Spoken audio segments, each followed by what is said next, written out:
and to take forward the conversations on the key takeaways of the Second Asia Pacific Ministerial Conference on Civil Aviation. Joining me is Vikram Dev Dutt. He's the Chief of Aviation Regulator, Directorate General of Civil Aviation. Good evening and welcome, sir. Now, with reference to Prime Minister's address and the focus on innovation and sustainable aviation, what is the direction that this conference gives to the sector as a whole in the region?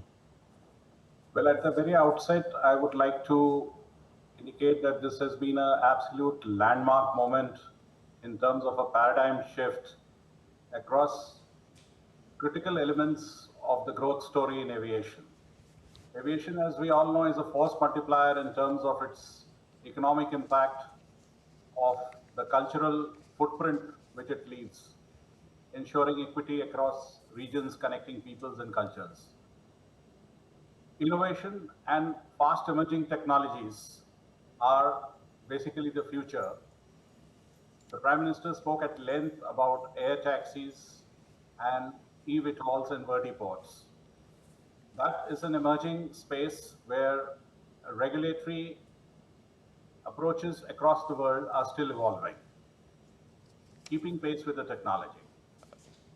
In terms of sustainability, the core concern is about aviation being a hard to decarbonize sector, and what could be the best way forward in terms of every nation moving together in tandem, collaboratively, to lessen the carbon footprint of aviation, given that the growth story in aviation is going to achieve greater heights.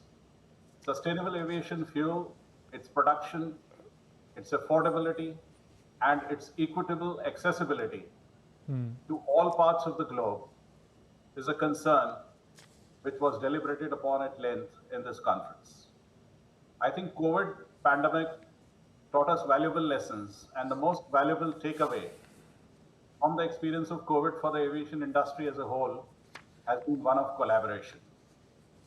Collaboration is the future. In fact, sir, on that point of collaboration, if I may just add that Prime Minister in his address speaks about need to share knowledge, expertise and resources. Traditionally, we understand aviation connects people, but here we're talking about nations coming together to improve the aviation of the region as a whole. What are the possibilities there? Well, the possibilities are immense. They're humongous, given the fact that the Asia-Pacific region is the fastest growing region amongst all the aviation regions. And the traffic currently in the Asia-Pacific region is almost at par with the pre-COVID levels.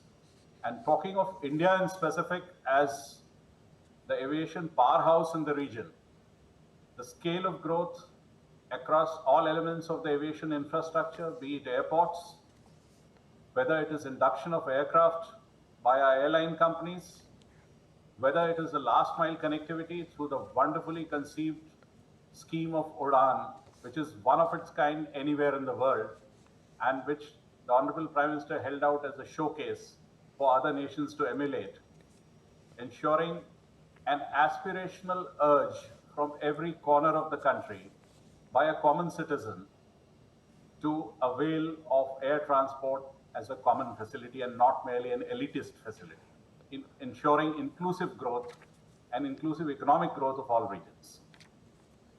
Right. Mr. Dutt, also the opportunities that lie ahead for India.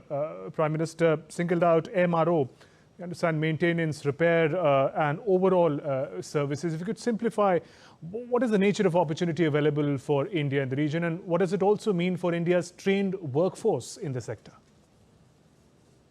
Well, the possibilities again are immense, because with the kind of aircraft induction by airline companies and the scale of growth across every element of the aviation ecosystem in India, it is logical that the supporting backroom elements of aviation ecosystem of maintenance, repair and overhaul, which has been at the moment kind of apportioned by companies abroad, are going to be set up in India, because the taxation structure has been rationalized by the government. The tax rates have been drastically brought down.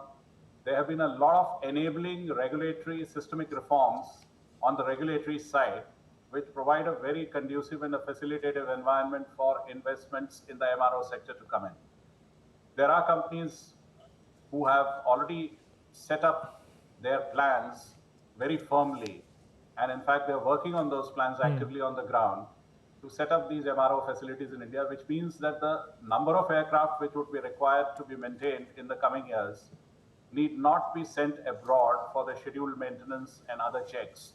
And all those checks would be done in India, which would mean a force multiplier effect on all employment opportunities, be it for aircraft maintenance engineers, be it for technicians, or be it for all other elements of the aviation ecosystem.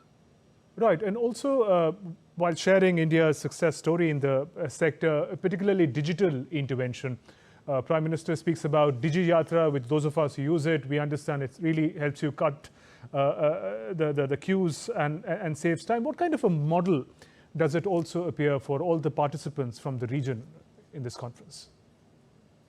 Well, the participants were very appreciative of India's efforts on the digital front, because the Digital India Initiative, which was the broader initiative of the Honorable Prime Minister and Government of India, has found its resonance in aviation in terms of the Digi Yatra initiative, which has been a great boon for air travelers, easing out congestion at airports. And it's a model fit for other countries in the Asia-Pacific region to follow. Apart from the Digi Yatra and the digital initiatives, the Honorable Prime Minister also made a mention of the gender initiatives, where the intent to promote gender equality finds a very specific mention in the Delhi Declaration adopted today. India is well on its way, because advisory circulars have been issued to the industry to ensure a 25% women participation in the aviation industry in India by 2025.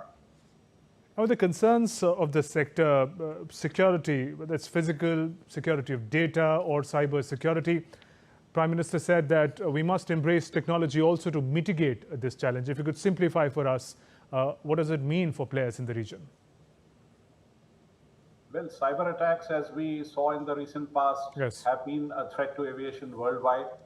So the forum actively discussed better and more real-time means of information sharing and of technological upgrades to suitably meet, preempt, and mitigate the threats should they arise. Right. Mr. Dutt, could you also give us a sense of the manner in which the theme of sustainable aviation was articulated by the participants? Because one of the concerns of the sector is also the manner in which it poses a challenge to climate change. There is a transition to cleaner fuels, but we understand that's taking its own time. How was this challenge also being discussed as a polluter in climate change context? Sustainability is now the buzzword in aviation, because aviation community as a whole, led by the International Civil Aviation Organization and a consensus among all the countries, recognizes the need to lessen the carbon footprint of aviation through a wide basket of measures. These measures are improvement of engine technologies, improvement of airframe technologies, and most importantly, sustainable aviation fuel as a means of reducing emissions by 2050, aspirational goal which the ICAO has adopted. So different countries are at different stages of development in the sustainability cycle. They have their own national requirements and their own resources at their disposal.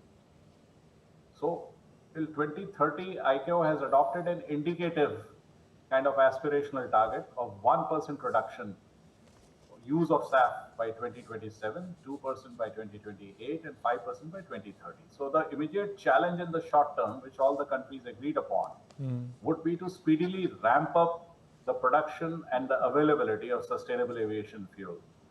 Ensure that there is an offtake and a demand and a market for this kind of fuel, and devise appropriate policies and other state instrumentalities to ensure an equitable access to this fuel across all regions of the globe. Right, Mr. Dutt, I want to return to the theme of making aviation inclusive. And Prime Minister says, presents the India story, talks about aviation exclusive to aviation inclusive. And when he refers to the demography of India, the middle class growing, it's also the story that is shared by the other countries, the developing countries of the region. How was this message of inclusive aviation being also taken by the participants and leaders? The participants were extremely appreciative of India's UDAN scheme.